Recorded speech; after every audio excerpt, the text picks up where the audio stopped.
Welcome to Late Night Horror Stories and True Crime. Tonight, we travel deep into the Appalachian Mountains where something ancient and starved stirs in the woods. 6 friends dared to ignore a warning they should have heeded, and now the darkness is hungry. Turn down the lights, lock your doors, and listen carefully. This is The Hunger in the Hills.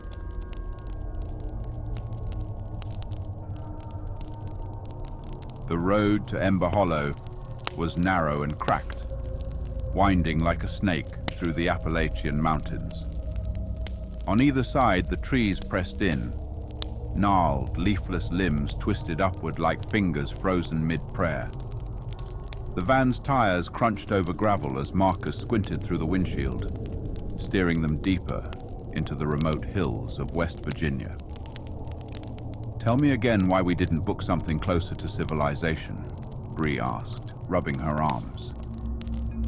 She was nestled beside Kyle, who sat with one boot kicked up on the dashboard, lazily flipping through his phone, even though he hadn't had a signal for 2 hours.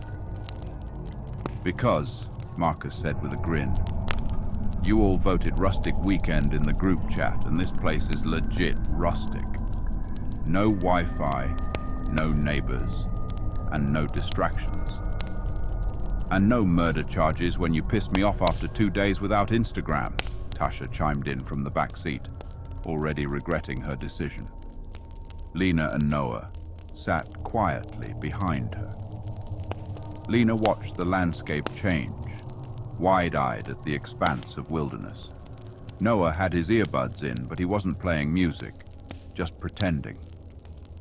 He had a habit of observing before speaking, and the deeper they went into these hills, the more alert he became.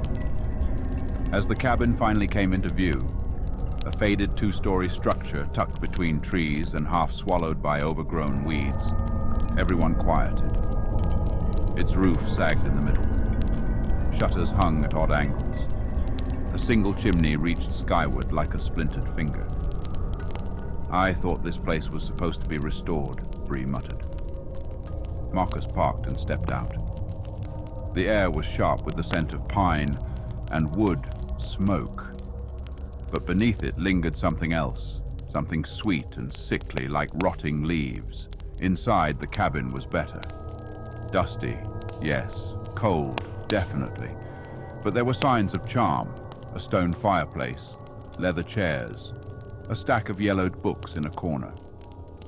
Tasha opened a window and flinched when it groaned like a dying man.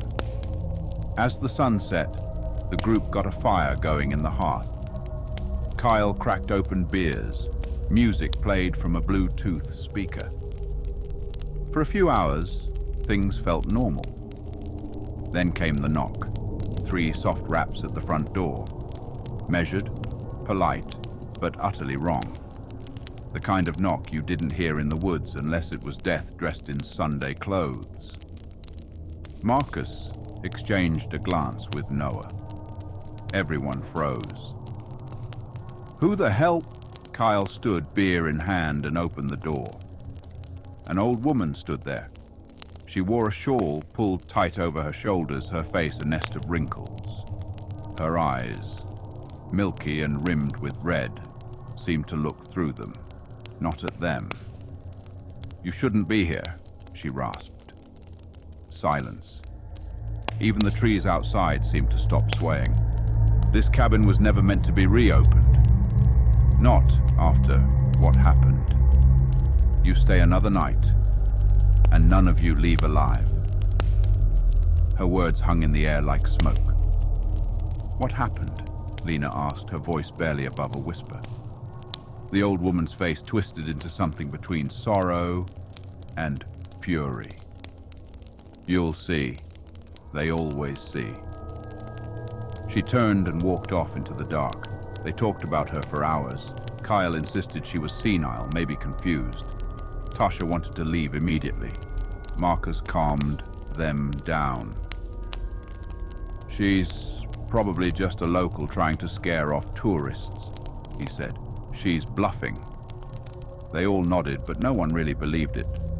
Outside, the trees rustled again, though there was no wind. Later that night, when they lay down to sleep, each of them heard it, low whispers, almost inaudible, like breath against wood. And somewhere in the trees beyond the cabin, a voice like cracking bones murmured, "You were warned."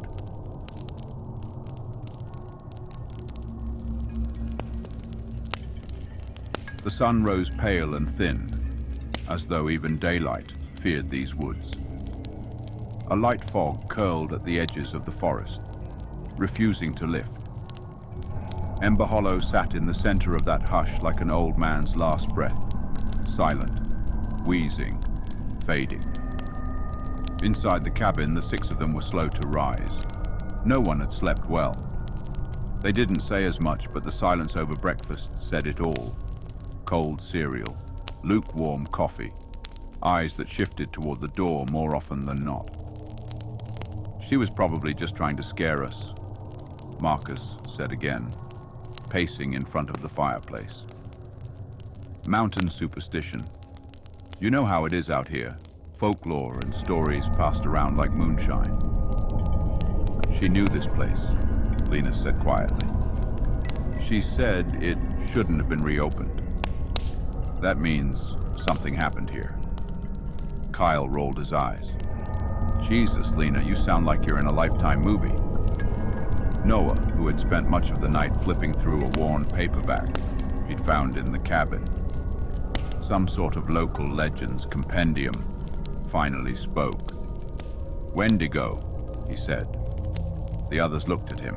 He held up the book, its cover cracked and curling at the corners. "It's in here. Old Algonquin legend. Spirit of the cold, of starvation. It possesses people, turns them into monsters. It shows up when people get greedy, or when something unnatural stirs in the woods." Tasha stared. "You think she's a Wendigo?" Noah shook his head. "Number. I think she warned us because something else is. That's how the stories go. If it's real, it doesn't just kill you. It consumes you. It twists you."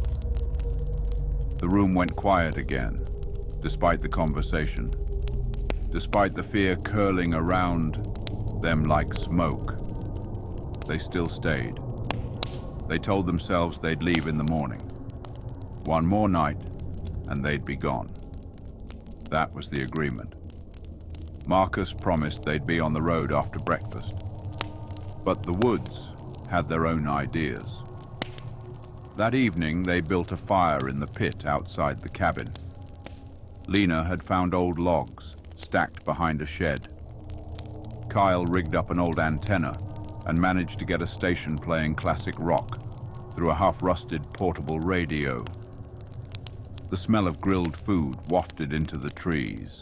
Beer flowed. Laughter returned. Hesitant, but real. For a brief moment, it almost felt like any other camping trip. Then the fire flinched. That's what Tasha would later describe it as. Not flickering, not guttering, flinching, as though reacting to something no one could see. The radio hissed, music cut out mid-verse, replaced by a burst of static. Then silence. Then a voice. At first it was faint, as if coming from deep under the earth. Then louder, slithering through the air like it was alive. "You should have left." It was the old woman's voice, but warped, drenched in reverb like a shriek wrapped in velvet. "Now you'll feed him." A laugh followed, dry, cruel, non-human. The radio sparked and died. Everyone jumped. Lena screamed. Kyle kicked over his chair, trying to stand up. Noah, calm but pale, was already backing toward the cabin. "We need to go," he said flatly. "Yes. Now," Bree said, grabbing Tasha by the arm. "Get inside. Get your stuff. We're leaving tonight." They scrambled inside the cabin, locking the door behind them. The fire still burned outside, its light casting long, twitching shadows through the window. "Where are the keys?" Tasha asked. Marcus checked the table where he always dropped them. Nothing. He checked his coat, the kitchen counter, under the couch. The keys were gone. They looked at one another, realizing no one had moved them. Noah spoke again, grim. "We're not meant to leave." Lena went to the window. The trees swayed now, though there was no wind. That's when they heard it. Footsteps. Heavy, slow, dragging something, maybe a foot, maybe something larger. They started around the house, circling. Not boots, not shoes, bare feet against dirt and wet leaves. Then came the scratching. Outside the walls. A single line, like a claw or bone against old wood. It moved steadily, from one corner of the house to the other. Marcus grabbed a fire poker. Kyle, now shaking, held the longest kitchen knife they had. Noah moved silently, pushing Lena behind him. Suddenly, the scratching stopped. There was a pause, long enough for them to begin to hope.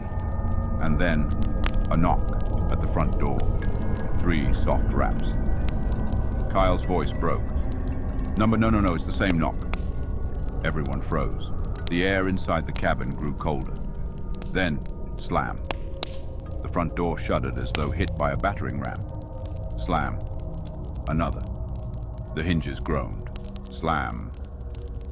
The third strike cracked the frame. Silence. And then a voice just outside the broken wood. "Open the door." No one moved. "I'm so hungry." Something wet dripped through the crack in the door. Dark, syrupy, blood, or something like it. Tasha screamed. Bree fell back against the wall, hands to her mouth. Lena whispered, "She's back." The door creaked inward. Standing in the doorway was the old woman. But her face was wrong.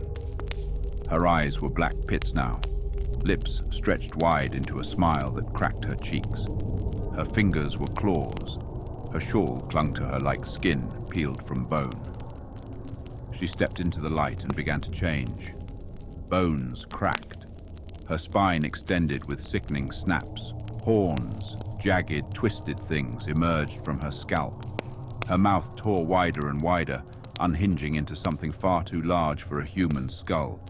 Her body grew tall, starved, and utterly monstrous.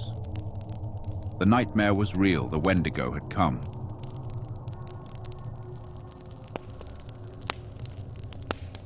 The thing that had once been the old woman stepped into the cabin. The Wendigo's towering form brushed the ceiling beams, its hunched back scraping against the timber with a sickening rasp. Antlers jutted upward, grotesque and gnarled, dripping with what looked like moss and scraps of something far less natural. Its skin, if it could be called that, was stretched paper thin over bones, sharp enough to tear flesh without effort. The friends stared in frozen terror as the creature's mouth stretched wider still, impossibly wide, until its jaw cracked and hung slack, revealing rows of blackened, broken teeth. For a heartbeat, an eternity, they all just stood there. Then Kyle broke. He screamed and lunged, slashing with the kitchen knife at the thing's midsection. The blade connected, but it was like stabbing stone. The Wendigo barely reacted. With horrifying speed, it snatched Kyle up, lifting him off the ground like a doll. The creature brought him close to its face. Kyle kicked and screamed, but the Wendigo simply opened its foul mouth and bit down. Blood sprayed across the cabin walls like thrown paint. Kyle's scream cut off in a wet, gurgling sound as his body crumpled. The creature dropped him carelessly to the floor, like a child discarding a broken toy. Bree shrieked, falling backward over the couch. Tasha grabbed Lena and pulled her toward the back door. Marcus swung the fire poker wildly, trying to distract the thing, yelling for everyone to run. Noah pulled the front door fully open and shouted, "Go! Move!" They scattered into the night. The woods swallowed them almost immediately. The fire outside had long since died, leaving only cold ash and the faint scent of burnt wood. Darkness here was different, thicker, almost liquid, oozing between the trees. Branches clawed at them, unseen roots snagging their feet. They didn't stay together. Lena and Tasha ran one way, Noah and Marcus another.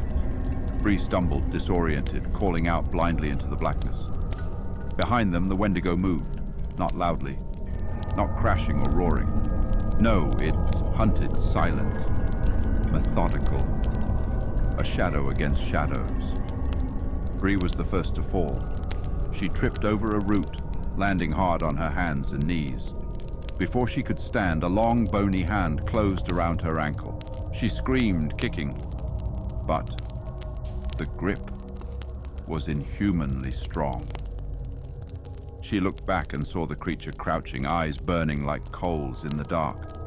It pulled her toward it slowly, almost tenderly. Her screams were muffled as she was dragged backward into the blackness. Marcus heard her once, just once, and then nothing. Tasha and Lena stumbled deeper into the forest. Branches whipped their faces, tearing at their skin.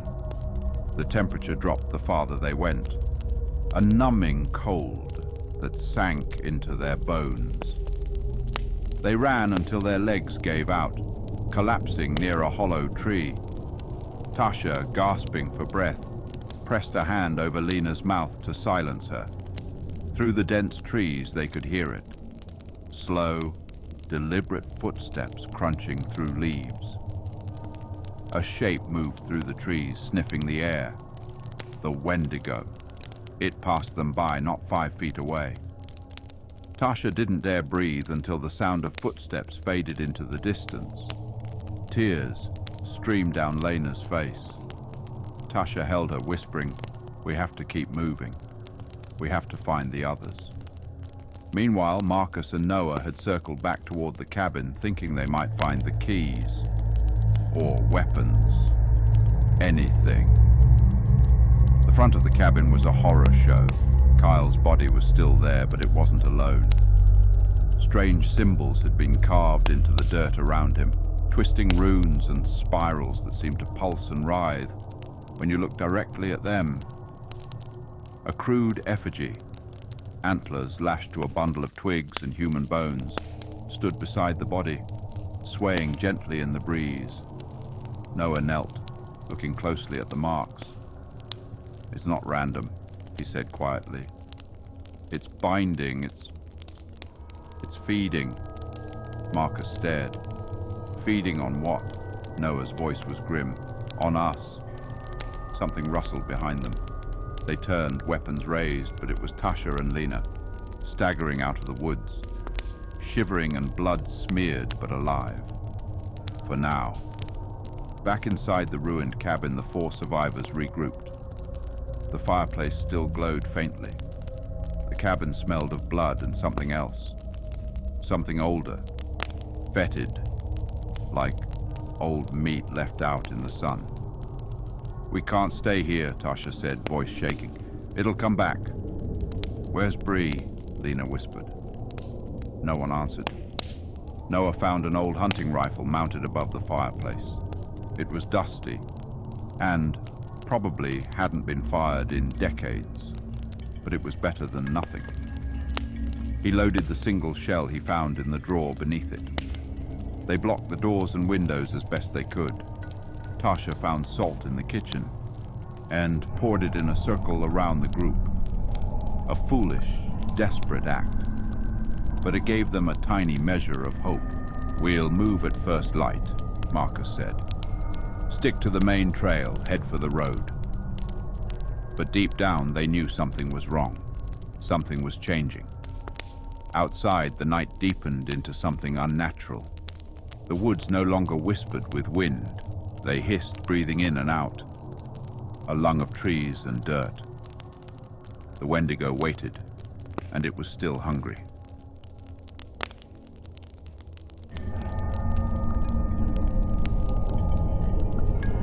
The night inside Ember Hollow was endless. The weak circle of salt around them seemed laughable now.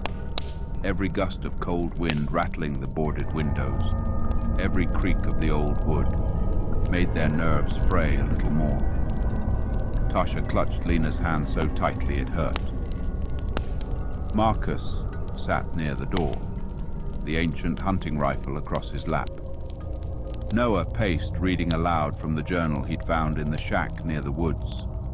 It was written in a trembling hand, full of warnings and desperate prayers. Pieces of it were almost incoherent. It hungers when the leaves fall. It stalks when the moon is thin. Never name it aloud. Never feed it fear. Once the mark is made, there is no salvation.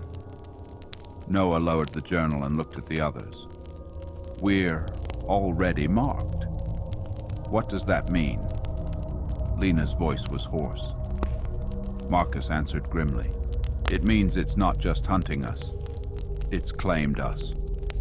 The cabin groaned under some unseen pressure, as though the woods themselves were closing in. At first light, or what passed for it in these mountains, the four of them fled the cabin. The sky was sickly gray. Mist draped over the ground, hiding roots, hiding dangers. The woods seemed endless, all landmarks erased overnight. Trees leaned closer together, and no trail remained visible. The car was useless. The tires had been slashed down to the rims. Deep scratches, like talon marks, decorated the metal. We walk, Marcus said, tightening the straps on his backpack. Stick together. The forest swallowed them quickly. Time twisted out there. Minutes stretched into hours. The temperature dropped. Their breath came in white puffs. Hunger gnawed at their bellies. Fear gnawed at their minds. At noon, if it even was noon, they stumbled upon something that made them freeze. Kyle, or what was left of him. He was tied upright between two trees by his arms. His body, gutted, open, from sternum to pelvis. Entrails dangled like ropes. His mouth was frozen in a final silent scream. His empty eye sockets stared out over the forest. Pinned to his chest with a branch was a strip of bark, with a single word carved into it. Feast. Lena doubled over, vomiting violently into the weeds. Noah stared blankly. It's warning us. Marcus didn't say a word. He just grabbed Lena and pushed her onward. Behind them, something groaned, low and long. A sound that made the marrow inside their bones tremble. The Wendigo was near. By sunset, they found the old shack again. It was a ruin of leaning timbers and sagging beams, half buried in the earth. Native carvings adorned the doorframe, warding sigils, desperate prayers against evil. Inside, it smelled of damp soil and rot. But it was shelter. Shelter they needed. Tasha dug through the rubble and found more pages of the journal. It spoke of an ancient ritual. A way to bind the Wendigo, to trap it in a physical object, at least for a time. But it came at a cost. Pain, blood, fire, and courage. It required facing the creature, not fleeing. They built a crude circle inside the shack using the talisman stones and ash from the burned pages. Marcus volunteered to draw the creature in. He still carried the rifle, though he doubted it would help.